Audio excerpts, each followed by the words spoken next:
dumako tayo, ito na ba yun? Warrant of arrest coming from the IC. Naku po, ayan na.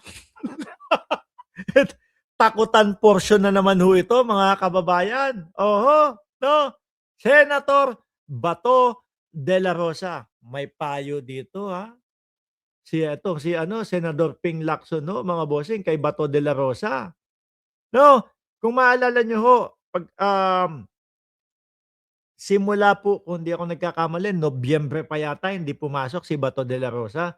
Tapos nag-Christmas break, eto, pabalik na naman po ang Senado. Eh mukhang kapag ka hindi pa din po pumasok si Bato, madami nang maghahabla o madami nang magrereklamo dun sa ethics ho, mga bossing.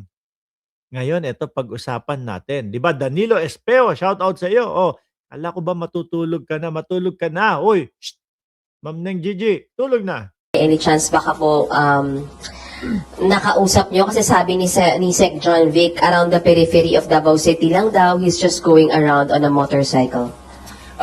Feeling ko totoo yun. No? Yung sinasabi ni John Vic Remulla. Kasi meron akong isang nakitang video na binibidyoan si Senator Bato de la Rosa. Yung tipo bang parang nag-iikot siya. Nag-iikot siya pero kabundukan ho. No?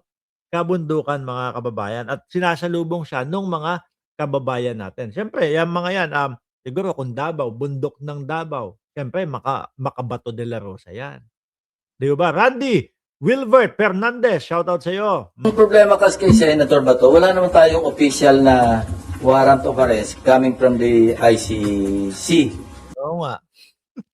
Kabado lang ho. No, hindi niya naman po kasi pwedeng sisihin si Bato de la Rosa eh. Kasi magagaya at mapupunta po siya sa Netherlands. Kapag ka biglang activated o kapag ka biglang totoo pala yung ICC. Kasi ho, ngayon ang estilo ho, mga kababayan, is hindi na talaga ipinangangalandakan eh. 'Di ba meron pang sinasabing style po yung Interpol na hindi na nila inilalabas, hindi na sila nagwa-warning, etc. Basta bigla na lang kuhaan, basta bigla na lang hulihan ho. Hindi po ba? Kaya itong si Bato de la Rosa, hindi mapakali ho, hindi makapasok. Oh, pero sayang pa din ho yung pera ng bayan na sinusweldo niya. Kaya, okay, unang-una, it doesn't make sense to me na nagtatago siya. Hindi naman siya Correct. Totoo. 'Di ba? Kung sila ho naniniwala na walang warrant of arrest, ano yung ina-absent nila? Oh. wanted eh. I don't know, nasaan yung warrant? Ano lang, sinabi sa atin na merong Ito naman kasi si Ombudsman Remulla. Tinakot agad si Bato de la No? Sabi ni Sir Dennis Ostonal, si Bato NPA na, no permanent address. Hindi, ito naman kasi si Ombudsman Boying Remulla, binigla si Bato de la Rosa. Biruin mo, ge-guest lang doon sa doon sa kanyang radyo station no, na kumbaga araw-araw ba 'yon? Oh. Tatakutin pa si Bato, no? Eh, hindi, si Bato de la Rosa may warrant of arrest talaga 'yan. Oh, 'di ba? Tingnan mo ginawa ni Bato de la Rosa, biglang biglang hindi na lumabas, hindi na nagpakita agad-agad, 'di ba? Hindi kagaya nung kaibigan ko na si Paulo Saizon. Kung ako kakampi ni Bato, kakasuhan ko siya ng makulong siya dito para habang nililitis dito, di pwedeng dalhin sa ICC. Eh, ang problema, anong kaso ang ikakaso mo sa kanya? Pero baka mamaya kasi bigla tingnan niyo yung dati, yung kay dating Pangulong Duterte, wala ng kahit ano, 'di ba? Walang kahit ano-ano. O sige, sakay ka diyan. O sige, balik ka na, balik ka do'n sa eroplano 'no. Actually, pumunta ka dito, umuwi ka ng Pilipinas para mag-connecting flight lang. Hong Kong, connecting flight sa Pilipinas, tapos Pilipinas, dun sa Netherlands na. O, 'di ba? O, baka bigla kasing gano'n ang gawin sa kanya. warrant, pero wala tayong nakikita. Unless, si Senator Bato mismo, nakita niya yung warrant of arrest niya. Kaya siya nagtatago. But Eto pa, sila Jesus Palsis. Meron pang si Jesus Palsis yata, si Haydarian, gagatungan pa si Ombudsman Remulla. Sabi ba naman ni Jesus Palsis tsaka ni ni Richard Hayder yan, ay nakita ko yung warrant of arrest. Eh di lalong ano, magtatago yan, di ba? Idawit sa pagpatay kay Percy Lapid. Aray ko po, paano kapagka yung, nasama talaga siya diyan, eh, di habang buhay nakulong din. As far as you, me, or I are concerned, wala tayong alam na mayroong warrant of arrest eh. So mali yung diskarte na hindi na siya nagpapasok sa Senado, na wala naman talagang tangible na warrant. Kung ako siya, papasok na muna ako. Si Senator Ping, baka mamaya nilalaglag mo si Bato, ha? Eh bakit to, mga kababayan? Ganyan din po ang sitwasyon ng mga DDS nung panahon nung kay arestuhan nung kay dating Pangulong Duterte. No? Nung pauwi ang dating Pangulong Duterte galing sa Hong Kong, tanungin silang lahat. No? Ano ba? May warrant ba? Walang warrant. Meron ba? Wala. No, hindi sila mapakali. Hindi nila alam kung pauuwiin. Ngayon, ang naging balita pa noon, anak daw ang nagsabi, walang warrant, umuwi ka na. Nabigla. Pagkadating doon, yung paglipad ng eroplano, balita naman si Mocha, ayan na, nagdadamihan na po. Si Mocha Uzon, yung DDS, no? Ayan na, nagdadamihan na po yung pulis doon sa airport. Biglang biglang nagka-warrant of arrest. Natatakot sila, baka ganyan ang sapitin ni Bato de la Rosa. Ikaw, Ping, ha, baka mamaya nilalaglag mo. Wala namang warrant of arrest, tapos biglang lumabas, pumasok. Pag-uwian nyo na, si Bato, iuuwi doon sa Netherlands. Kayo makakauwi. Ikaw talaga, Senator Ping, ha? Wala naman ako warrant eh. Ngayon, kung Tapos tatawa-tawa, paano ka paniniwalaan ni Bato niyan? talagang, unless positive siya talaga na meron siyang warrant, diskarte niya na yun. Diskarte naman ng law enforcement, hanapin siya. Kasi I have no moral ascendancy na sabihin sa kanya mag-turn over sa yung sarili niya. Kasi ako mismo nagtago. Yun ang tinatawag ng moral ascendancy. Kasi kung ako noon, hindi ako nagtago at nag-surrender ako, sasabihin ko sa kanya, Sandali. Senator Ping, ano po, sandali lang ho, ha? Si Bato,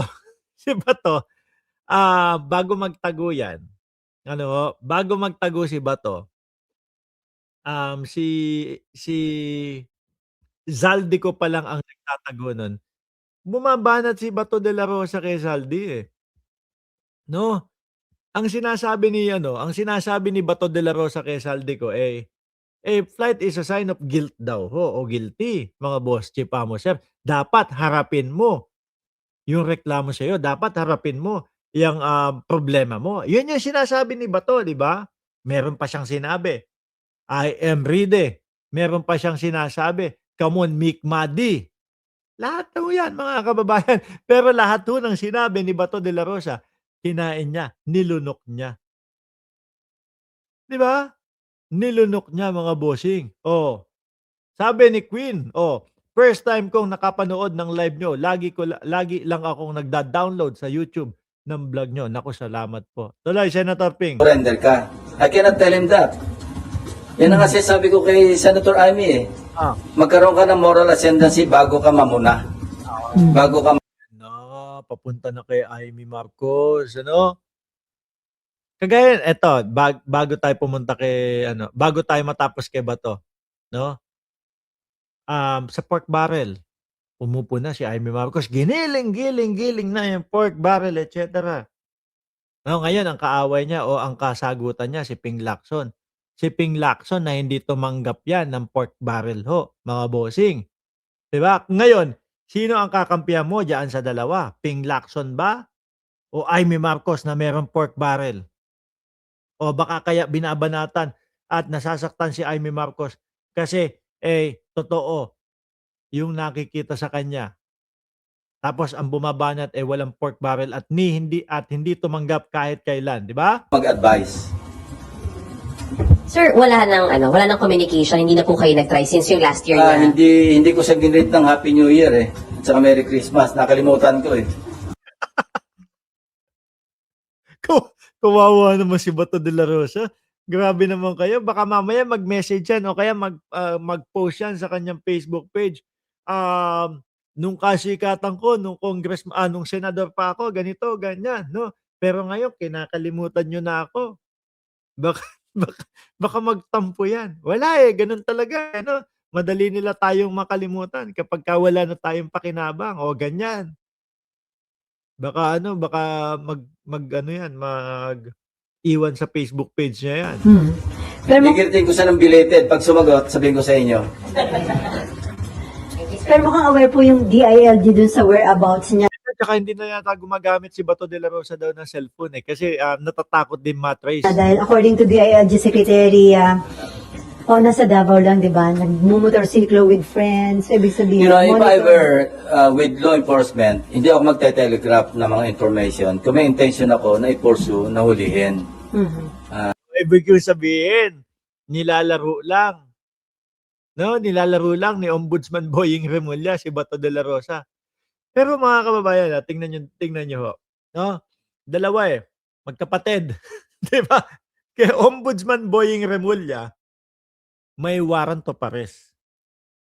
Kay Secretary John Vic Remulla, walang warrant of arrest. Wala pang nakakarating sa kanya. Eh magkapatid ho yan dalawa eh. 'Di ba? Magkapatid yan eh. Ano ba naman yung kuya, uy, ano ba talaga? May warrant of arrest ba o ano? Pakita mo naman sa amin. No? Siyempre ho, magtutulungan yan. Hindi naman sila magkaaway. Hindi naman ho sila Amy Marcos at Bongbong Marcos, mga boss chief amoser, di ba? Ano ba naman yung sabi ni John Vic na, patingin naman, no? Para may masabi naman din ako. Pero hindi eh. Magkaiba talaga eh. Kay Boying, may warrant of arrest. Kay Remulla, kay Ombudsman, kay John Vic, wala. Ano, nilalaro nga lang. yung isa naman, takbo. Ang bilis tumakbo. Oh, biglang nagtago na. 'Di ba? Aning na nga si Bato sa ghost warrant na yan. Correct ho. Oh. Unless, nagdi-disinformation yung authorities.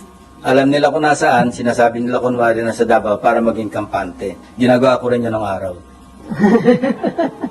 Oh, pwede nga ano. Kunyari, sabihin natin nasa Davao pero alam nila.